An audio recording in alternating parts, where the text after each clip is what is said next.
Je filme un peu en freestyle, assise par terre dans le grenier, parce que je voulais faire une petite vidéo, sauf que j'avais plus de batterie. Donc là, je suis assise près d'une prise pour pouvoir vous faire cette magnifique vidéo. Je voulais vous parler d'un petit truc, donc n'ayant pas encore monté tous les rushs de la vidéo précédente, je ne sais plus ce que j'ai dit dedans, mais on va refaire un point par rapport à mon cancer, ou en tout cas ma suspicion de cancer. À l'heure actuelle, à l'heure où je filme, on est le mercredi 22 juillet. Je sais quel est le type de tumeur que j'ai développé.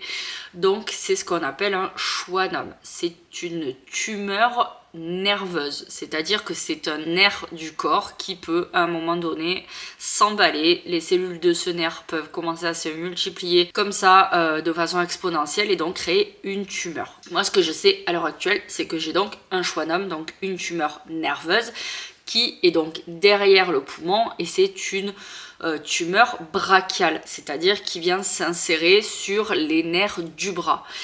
Ce que je ne sais pas, c'est si elle est maligne ou bénigne.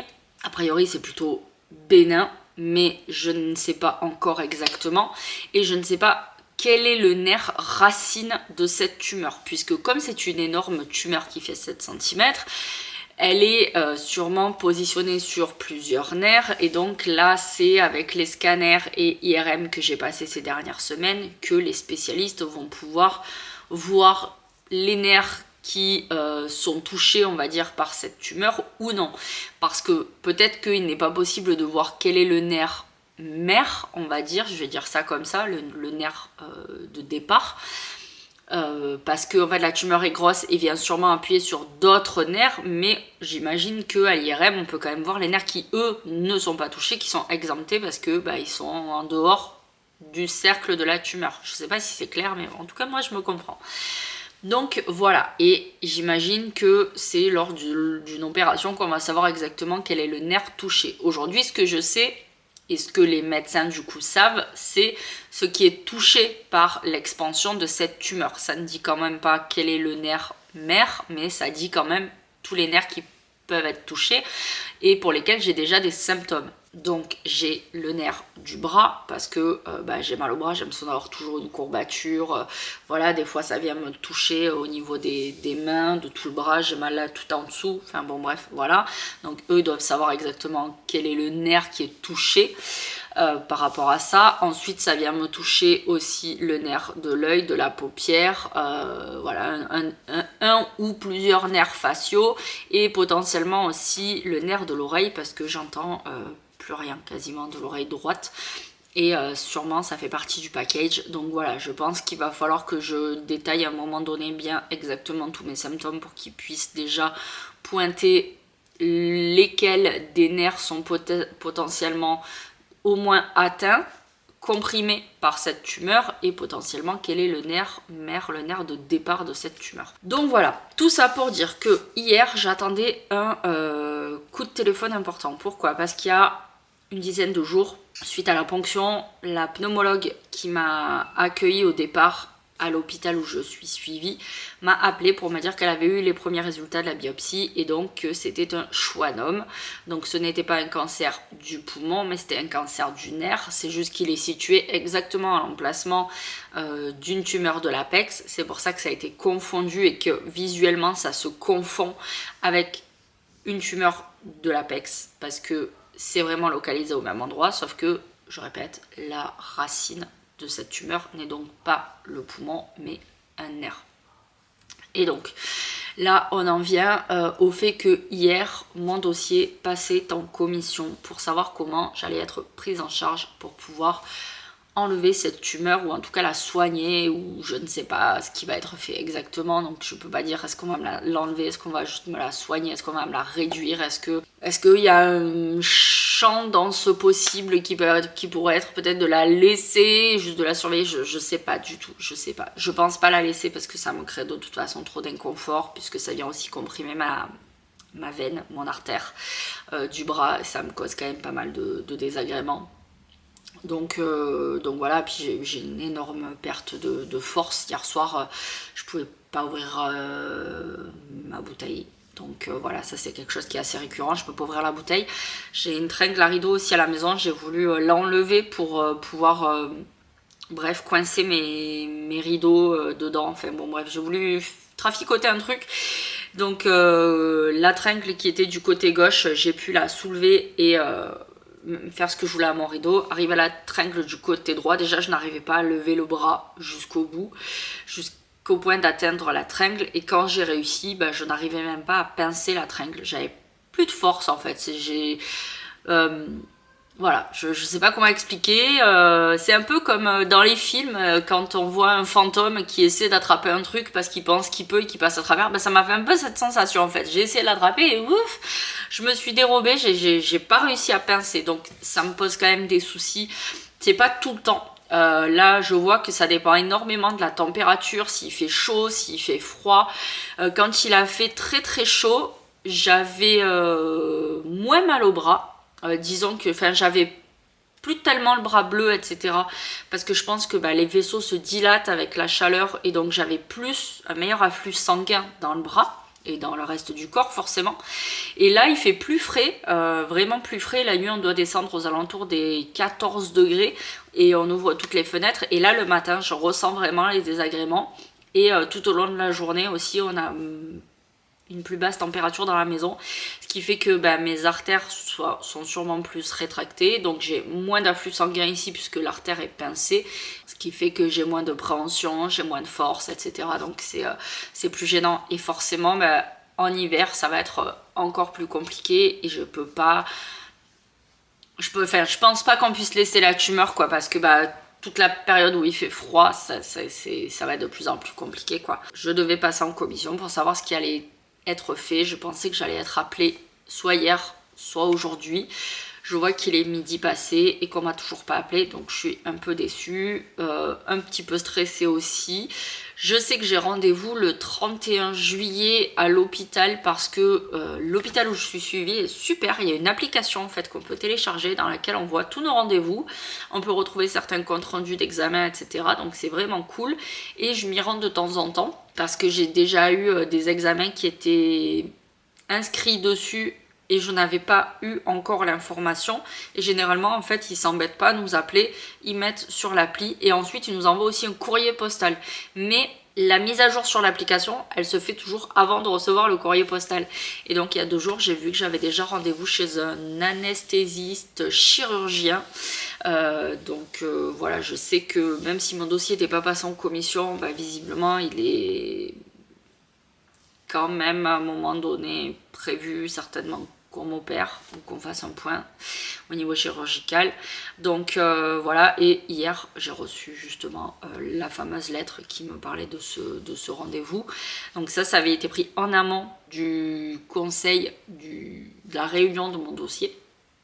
Mais là, je sais pas ce qui en est sorti exactement. Donc, est-ce que c'est le 31, le chirurgien qui m'expliquera ce qui est faisable ou pas? Est-ce que je vais avoir un coup de téléphone avant? Est-ce que moi, je vais appeler aussi avant? Je sais pas. Je suis pas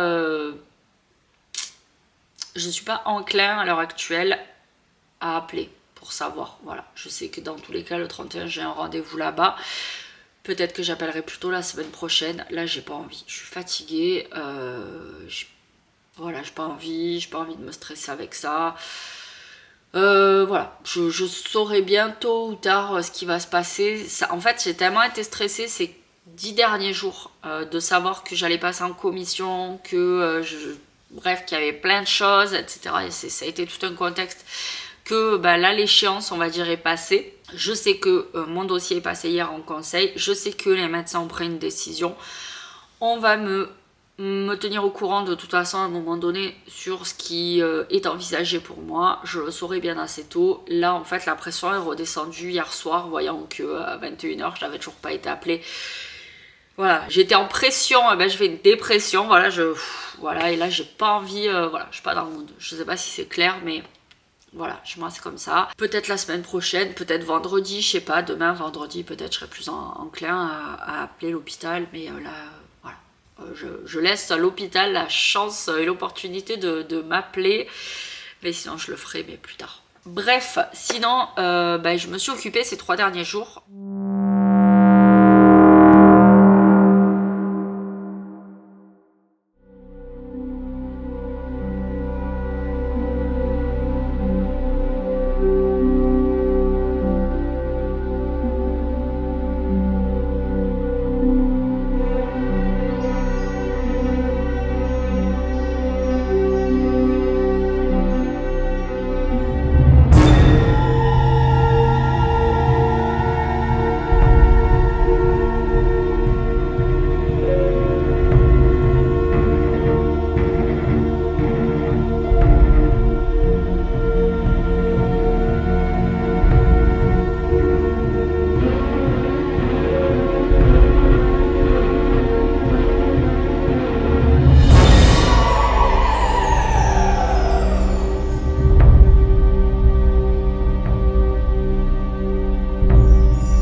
Do you hear that? My sanity about to break while everyone I know's out.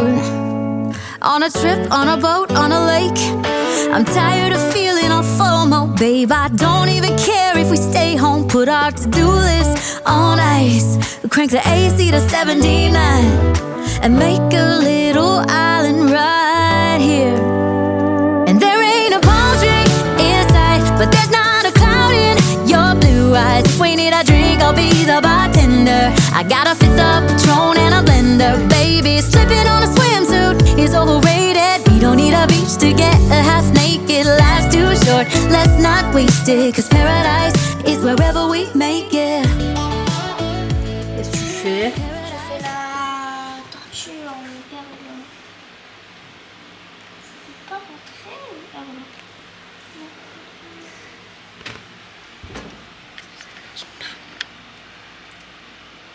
Tu t'en sors du coup avec les perles à chauffer? Ouais, mais ça, j'ai plus assez de fil. Aïe aïe aïe, il va falloir que j'en achète. T'as pas chaud? Quoi? T'as pas chaud? Si. C'est bon. Et tu ranges après, hein? Bah Ouais. Ouais. En plus, j'ai pas fait les pâtes parce que les pâtes elles sont trop moches. Ah mince. J'ai rangé tout mon grenier, comme vous avez peut-être pu le voir juste avant. Donc je suis plutôt contente. Il me reste 3 trucs à faire au grenier. C'est ranger les 2 petites chambres d'amis qui sont à côté. Mais pour ça, j'attends des casiers de rangement que j'ai commandé chez Amazon. Parce que dans la chambre où il y a le grand lit, le lit double, là j'ai surtout des draps, etc. et des couvertures à ranger qui sont propres, qui ont été lavées à la laverie il y a très peu de temps, etc. Donc là il faut que je puisse les emballer, les enfermer. Et dans la chambre où il y a les lits jumeaux, les 2 petits lits, là c'est vraiment plutôt du bazar à ranger. Il y a beaucoup de câbles et de fils, etc. Des fils télé, des câbles internet, enfin bref, je sais pas, des câbles. Falloir que je trie tout ça, que je plie tout ça, que j'attache tout ça, que je fasse vraiment une boîte parce que en fait on a des longs fils qui sont pas pliés, donc ça fait des espèces de monticules et ça prend beaucoup de place pour pas grand chose. Donc une fois que tout sera bien plié, etc., enroulé et tout, ça prendra très peu de place et les pièces seront rangées. Mais voilà, j'attends mes petites commandes Amazon pour ranger tout ça. Et voilà, donc déjà c'était vraiment l'objectif que je m'étais donné pour ces vacances d'été, enfin ces vacances, pas les miennes, celles de mes enfants. C'était qu'avant qu'ils reprennent l'école, le grenier soit entièrement rangé et trié, donc ça c'est le cas. Ça fait 2 jours qu'ils jouent quand même dans le grenier. Ils avaient commencé à jouer, alors j'avais pas encore fini de ranger, mais ils ont été super cool. Bien entendu, ils ont remis les trucs à leur place. Et hier, tout était rangé. Ils ont joué, ils ont tout remis à sa place. Donc c'est parfait, je suis super contente. J'aspire à ce que ça reste comme ça. Voilà, c'est pas toujours facile avec les enfants, mais j'aspire à ce que ça reste comme ça. Donc au niveau du grenier, c'est quasiment fini, mais toute la plus grosse partie qui était le tri des jouets, etc., tout ça, c'est fait. Ensuite, ma prochaine cible, ma prochaine target rangement, ça va être le jardin. Ça fait depuis qu'on est ici que je rêve d'avoir un potager. J'ai tout ce qu'il faut pour mettre en place un potager, j'ai tout ce qu'il faut pour mettre en place une serre. Faut acheter encore quelques petits trucs, des madriers, etc., parce que je veux faire une serre avec les fenêtres qu'on a récupérées au moment où on a changé les fenêtres simple vitrage par du double vitrage. On a gardé toutes les fenêtres. Donc j'aimerais créer une serre avec ça. Mais ça fait maintenant 4 ans, on attaque la 5e année tranquillement où on est ici. Et j'ai toujours ni jardin ni serre. Donc là, on va s'attaquer à ça dans les prochains jours. Ça va être ma prochaine target, c'est-à-dire que avant la rentrée de septembre, j'aimerais que mon jardin soit mis en place, même si forcément je n'aurai sûrement rien cultivé dedans, mais que justement tout soit prêt pour que tout au long de l'automne et de l'hiver, eh bien, je puisse préparer tout pour que au printemps prochain, je puisse enfin semer, créer mon potager pour qu'on soit le plus autonome possible à la maison. Donc ça, c'est quelque chose que je vais aussi filmer très régulièrement, l'avancée du potager, parce que ça va être quelque chose d'important. Ça me tient à cœur vraiment depuis de très très nombreuses années d'avoir un potager pour pouvoir essayer d'être autonome dans certains au moins fruits et légumes, parce qu'aujourd'hui ça coûte hyper cher. Là quand je vois le prix des concombres, moi j'adore les concombres, je pourrais manger l'été que ça, un concombre simplement épluché, coupé en deux, du sel, frotter les deux parties comme ça et manger, ça c'est le kiff absolu. C'est mon légume d'été ou mon légume tout court je pense préféré, c'est le concombre. Et je suis hallucinée de voir que le concombre c'est minimum en pleine saison 1,10 €. C'est abusé. Alors que si tu plantes un pied de concombre, ça fait des concombres à gogo. Bref, moi ça me rend dingue. Les tomates aussi, je trouve que les tomates elles sont pas bonnes. En plus moi j'ai eu l'habitude de vraiment dans mon enfance manger les vrais légumes du jardin, parce que mon arrière-grand-père c'était un fou de jardin, il avait un jardin gigantesque, il aurait pu alimenter tout le village en légumes. Et il faisait aucun fruit, il faisait juste les fraises, c'était voilà, c'était juste ça. Il faisait par contre des fleurs, il faisait des glaïeuls, il faisait des arômes. Donc bref, ça c'est que de souvenirs, mais il faisait les légumes à gogo. Et les tomates, je me rappelle de manger des tomates, j'ai jamais remangé des tomates aussi bonnes que dans le jardin de mon arrière-grand-père. J'allais avec lui arroser le soir et on ramassait des tomates directement sur pied, des tomates poivrons, des tomates allongées ou des tomates cœur de bœuf. Et juste on les rinçait comme ça, il avait un fût avec de l'eau de pluie et juste on les rinçait dedans et pour enlever les poussières, et je les mangeais comme ça tout en arrosant le jardin avec lui. Et quel souvenir, et elles étaient bien rouges, elles étaient juteuses, c'était incroyable. La peau elle était fine, la pulpe à l'intérieur était vraiment, enfin la chair était vraiment rouge vif. Et voilà, j'aimerais retrouver ça. Et voilà, donc le jardin, ça, les patates aussi bien sûr. Et le plus gros défi je pense ça va être l'ail et l'oignon. Mon grand-père faisait ça à merveille, mais moi je sais pas trop, ça me paraît compliqué. Et voilà, bref, mais on verra au fur et à mesure. Tu m'as amené à manger ma Lily? Ah non, t'as fait la mayonnaise, bravo! Ma Lily, elle a fait la mayonnaise, fais voir. Toute seule, je lui ai expliqué comment on fait, je lui ai dit tu vas voir c'est super facile, et voilà sa mayonnaise, magnifique. J'ai pas encore mis d'épices, mais c'était juste pour savoir. Super, bah tu veux soit rajouter un peu d'huile encore si tu veux encore la gonfler, soit super. Elle est magnifique ta mayonnaise. Super, t'as réussi ta première mayonnaise, championne. Mais du coup, il y aura plus beaucoup d'huile. C'est pas grave, faudra que de toute façon que je prépare pour faire les courses pour la semaine. Je suis super fière de toi. Par contre, tu sales doucement et tu goûtes au fur et à mesure pour pas qu'elle soit trop salée. Et après, tu peux mettre de l'ail semoule, du paprika, ce que tu veux, ce que vous voulez dedans. De la ciboulette, ce que vous voulez. Voilà. Donc, je suis pas peu fière de voir qu'elle a réussi sa mayonnaise toute seule, juste avec les instructions.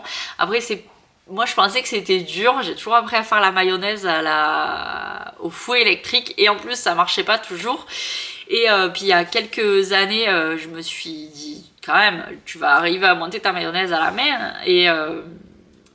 Et bref, voilà, j'ai réussi. Et en fait, c'est super facile. Et la preuve, ma fille a réussi. Donc voilà, je suis super contente. En fait, on m'avait jamais expliqué comment faire la mayonnaise. Moi, je pensais que c'était super compliqué. Je l'ai raté une fois sur deux. Et en fait, non, c'est ultra, ultra, ultra simple. Pour ceux que ça intéresse, je vous ferai un tuto vidéo mayonnaise. Sans déconner, en vrai c'est trop facile. Il y en a plein qui vont dire bah oui c'est trop facile, mais je vous jure, une fois sur deux je l'ai raté, on m'avait pas expliqué. Bref, voilà, donc c'était la digression, jardin, mayonnaise, etc. Donc voilà, j'attends les résultats dès que j'en sais plus. Donc pour mon chouanum, je vous ferai un update. Dès que j'ai reçu tout ce dont j'ai besoin pour finir de ranger les pièces du grenier, je vous fais une petite vidéo pour vous montrer tout ça, comment j'organise, comment je range ce que j'ai acheté. Je vous dirai si c'est bien ou pas, parce que là je suis vraiment partie à l'aveugle de ce qui me semblait être pas mal. Donc je vous montrerai exactement, et si ça vous intéresse je vous mettrai les références comme d'habitude sous les vidéos. Ça, et bien sûr continuez à me suivre pour le jardin. On verra ce que ça donne. J'espère juste qu'on n'aura pas un été trop chaud. On est quand même déjà quasiment fin juillet. On a passé 3 périodes de canicule. J'espère que ça va s'estomper. que je pourrais travailler au jardin aisément et que voilà, et que tout ça va avancer. En tout cas ça me fait du bien, vraiment ça me fait du bien au moral tout ça. Au niveau du rangement et tout, moi j'aime beaucoup ranger, j'aime beaucoup trier. Ce que je n'aime pas c'est ranger tous les jours, c'est-à-dire recommencer inlassablement de ranger les trucs qui ont déjà été rangés la veille et que je dois ranger juste parce qu'ils n'ont pas été remis à leur place après utilisation. Ça c'est un truc qui me gonfle, mais alors qui me gonfle. Mais faire du tri de temps en temps, voilà, le tri dans les jouets des enfants, remettre un peu les trucs à leur place, etc. Donc voilà. Et mon mari, lui, sa target c'est de ranger son bureau, hop là, qui est là, c'est son bureau gaming. Parce que bah, il a fait tellement chaud au grenier qu'il a déménagé, il est passé dans notre chambre, donc ma chambre est un petit peu encombrée, mais c'est pas grave, c'est pour quelques semaines, voilà, jusqu'à la rentrée je pense, et ranger la cave, voilà, donc ça c'est sa target à lui pour l'été, sachant qu'on a aussi d'autres objectifs au mois d'août, ça va être de changer la deuxième porte d'entrée pour la remplacer par une porte PVC ou porte en bois, je sais pas, on s'est pas décidé encore. Voilà, parce qu'à l'heure actuelle c'est une porte mi-bois, mi-métal qui est une vraie passoire thermique, donc l'hiver elle est gelée et l'été elle est bouillante et bah du coup voilà c'est pas ouf, donc changer ça. Et puis voilà, bref, on a plein de projets, je vais arrêter là parce que blablabla, et je vois que ça fait déjà 20 minutes. Donc si je veux vous montrer un petit peu ce qui a été fait avant, ce qui a été fait après, voilà, je vais pas trop parler. Et d'ailleurs, dites-moi si vous préférez des vlogs un peu longs ou un peu courts. Voilà, j'essaie de vous faire des vlogs pas trop longs, en dessous de 20 minutes, mais peut-être que vous préféreriez des vlogs plus longs, ce qui m'arrangerait en soi parce que j'ai pas mal de retard, on va dire, sur les vidéos, parce que j'ai plein de rushs à vous montrer. Mais comme je veux pas faire des vidéos trop longues, bah, je compartimente, ce qui fait qu'il y a plus de vidéos et que au fil du temps, eh bien ça décale. Alors à moins que je vous fasse sortir 2 vidéos par semaine pour pouvoir rattraper un peu le retard et que on soit à peu près dans le timing réel de la vie, soit ça, soit je fais des vidéos plus longues. Bref, dites-moi, je ne sais pas trop. En tout cas, j'aspire à me tenir au moins une vidéo par semaine, c'est-à-dire ne pas commencer à étaler les vidéos. Maintenant, 2 vidéos par semaine, je sais pas, c'est peut-être un peu trop. Peut-être qu'une vidéo plus longue par semaine, ça vous plairait mieux. Bref, vous me dites tout ça en commentaire, je sais pas, je digresse. Allez, c'est parti, je vous laisse et je vous dis soit à plus tout de suite, soit à plus dans une semaine. Je vous fais des gros bisous. Bye mes gâtés, ciao. Eh ben, va-t-il pas que je m'enrhume. Allez, bye.